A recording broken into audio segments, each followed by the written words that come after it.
For the second Advent Sunday, I want to take you all back to my favorite race of the year. It was an amazing one with loads of drama, but most importantly, it was filled with highlights. This is Petit Le Mans 2023. Welcome to the 2023 iRacing Petit Le Mans. We've got 10 hours of racing lying ahead into the night.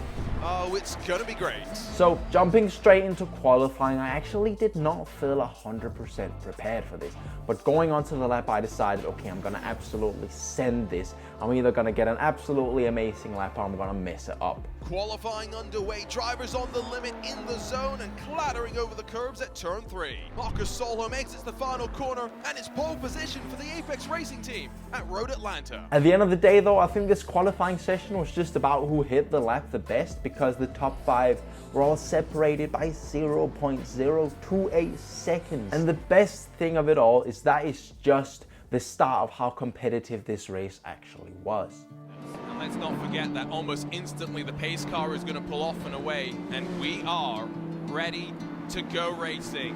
10 hours on the clock, and it's the Apex Racing team that dive down the hill and get the 2023 iRacing Petit Le Mans powered by VCO underway, fanning themselves out on the run, down and up now into turn number 1, storming the GTP field, runs their way through turn 3. It's a tidy start for all, which is great to see. Coming into turn 5 on the first lap, I had quite a bit of understeer, and I just didn't want to put it into the wall on the first lap, so I kind of backed off, let Owen pass, and he could sort of run it from there. As the Apex Racing team swap around at the front of the GTPs. What was more important to me was just that we were running our own pace, making sure the tires would last to the end and that the fuel would last as well. First time through traffic, and the Apex Racing team are leading the field through the GTDs. There are so many cars, and the prototypes are carving their way through. It wasn't a lot of laps until we met the first bit of traffic. Now here there was a lot of GT cars, and they're all really close, as the softened GT3 was 9.5k. We make it through the first round of traffic pretty cleanly, but not everyone does. There's a couple of crashes here and there, but we managed to make it through. We still keep an Apex 1-2. That rhymed.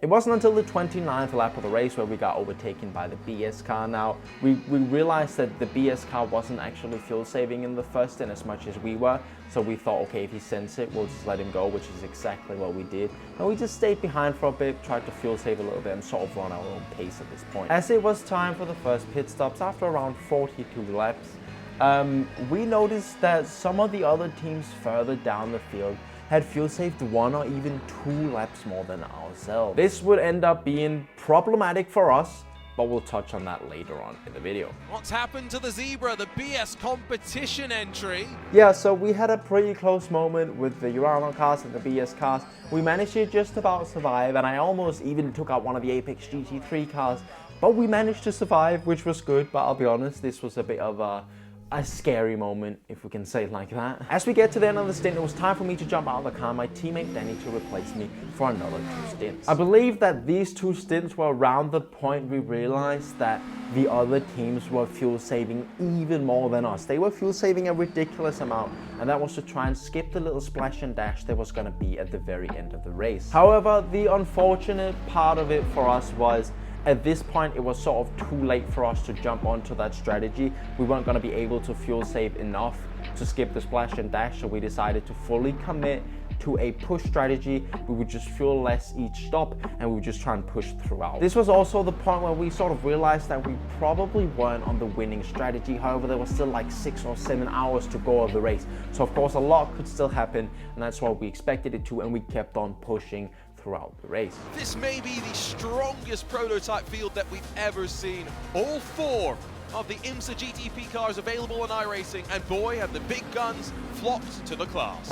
Just to put as an example, after 6 hours of racing, 6 hours into the race, the top 5 were separated by 4 seconds, and there was like another 5 seconds down to the next couple of positions. After 6 hours of racing, I don't think I've experienced something this competitive myself in endurance racing before, and that's also why I think we can be decently proud of the result that we ended up getting in this race. The sun is starting to set here at the iRacing Petit Le Mans as we get closer and closer to the checkered flag.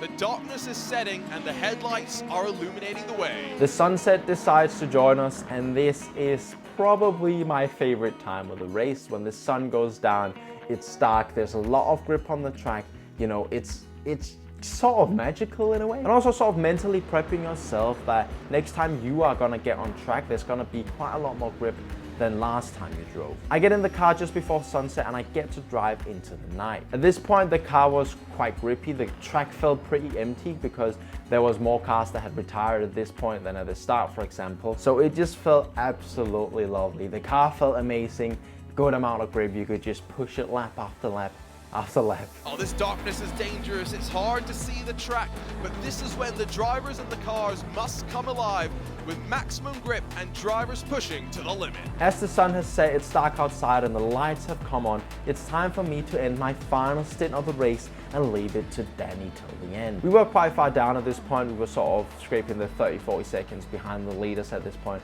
which put us down in P6, P7 or thereabout, which once again is incredibly close after 8.5 hours of racing. About 15 minutes to go, we meet up with one of the Drago racing cars on track, and at this point, we're getting close to the 50x incident limit. Luckily for us though, Drago as well were like 49x too, so none of us could really afford to have this 4x, which made the last 15 minutes quite intense to watch. 10 minutes to go, and drama. The pole position sitters, the Apex Racing team being chased down by Drago Racing, and with just one incident point to spare, both teams risking a drive-through penalty. It's going to be nervy to the checkered flag. I had multiple moments where I think I was just absolutely shitting my pants, where we almost got punted off. I think we had a 0x at one point when we were on 49x. That could have ended both our races right then and there in the moment.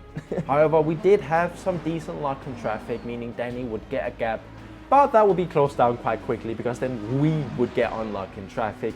It would sort of go like this for another 10 minutes. Eventually, Drago did not end up going for a move, and we could sort of chill going on to the last lap, you know. We had a little bit of a gap at this point. Danny was on 49 incidents. It's really easy to get an incident point at turn 3 and at the final chicane, so I was just praying that he would not get the final incident point. And we were coming down the back straight for the final time. I was praying that Danny would not get the final incident point in the final chicane, which he managed to avoid, and we managed to finish the race in P6. The Apex Racing team comes out of the final corner, and it's P6 in the 2023 iRacing Petit Le Mans. Is that it? Let's fucking go. Let's go, man. Talk saves. You don't have to give me these fucking nerves, man. You got fucking 49 eggs and jaded behind me. Oh my fucking god. So yeah, I think that P6 for us, and we had the other Apex cars finish in P5 and P4 is pretty alright. Of course, there would have been more on the table, so I can't be like completely satisfied with it. But I am pretty satisfied with it, also because I absolutely enjoyed this race, and I hope you enjoyed this video. I've been Marcus. Remember to subscribe, and I'll see you in the next one. Bye.